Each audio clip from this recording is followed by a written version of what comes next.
You walk past the gym on your way to work every single day, and every single day you tell yourself the same thing. Tomorrow. Maybe tomorrow you'll finally go in. But tomorrow comes and you're still standing outside looking through those glass doors like they lead to another planet. And maybe that's exactly what it feels like. Because the gym doesn't feel intimidating because you're out of shape. It feels intimidating because you're about to walk into a space where everyone else seems to know the rules and you don't even know where to start. Here's what actually happens. You walk in. The front desk person hands you a card. You scan it, and then you're just standing there, in the middle of everything. Machines everywhere, weights stacked in rows that make no sense, people moving from station to station like they've been doing this their entire lives. And you're frozen, because you have no idea what you're supposed to touch first, or if you're even allowed to touch anything. So you end up on the treadmill, again. Because at least you know how a treadmill works. You walk for 20 minutes, you leave, and you feel like you wasted your time, but you didn't waste your time because you don't know how to try. You wasted your time because no one ever taught you what to do when you got there. And that's the part no one talks about. Gym intimidation isn't a confidence problem. It's a familiarity problem. You don't feel intimidated by your kitchen. You don't feel intimidated by your car. Because you know how they work. You know what everything does. You know the steps. The gym feels intimidating because it's a room full of equipment you've never used, surrounded by people who look like they live there. And your brain interprets that as, I don't belong here. But that's not true. You belong there just as much as anyone else. You just don't know the language yet. And once you do, everything changes. Let me tell you what actually happens when experienced lifters see someone.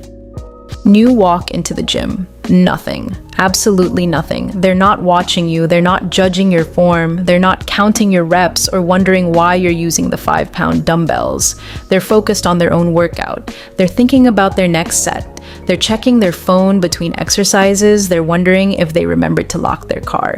They are not thinking about you. And if they do notice you, the thought that crosses their mind is usually something like, good for them for showing up. That's it. That's the extent of it. Because everyone in that gym was new once. Everyone had a first day where they didn't know where anything was. Everyone has stood in front of a machine and quietly hoped no one would notice them, trying to figure out how it works. The difference is they kept going. And now they're the ones who look like they know what they're doing. But they didn't start that way. Neither did you. And that's okay. So let's fix this. Because walking into the gym without a plan is like walking into a test without studying. You're not set up to succeed. You're set up to feel lost. And feeling lost makes you want to leave. So before you even step through those doors, you need 3 things. A plan for what you're going to do, a basic understanding of how the equipment works, and a mindset that says, I'm here to learn, not to impress anyone. Let's start with the plan. You don't need a complicated program. You don't need to hit every muscle group in one session. You need something simple, repeatable, and clear. Something that gives you a starting point every time you walk in. So here's what that looks like. Pick 3 to 5 exercises, focus on the basics. Exercises that use multiple muscle groups and teach your body how to move under load. Squats, deadlifts or hinges. Pushing movements like a chest press or shoulder press. Pulling movements like rows. And core work like planks. That's it. 5 movements. And if 5 feels like too much, start with 3. Squats, pushing, pulling. Do 2 to 3 sets of 8 to 12 reps. Rest between sets. Move with control and leave. That's your first workout. You don't need to do more. You need to do enough to feel capable, enough to build familiarity, enough to make walking into the gym feel normal instead of foreign.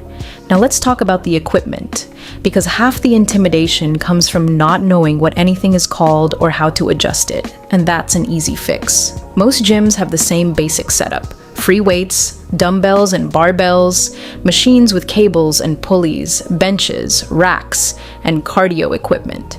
You don't need to know how to use everything. You just need to know how to use the things in your plan. So if your workout includes a chest press, find the chest press machine. It'll have a picture on it. Most machines do. Look for the adjustment pins.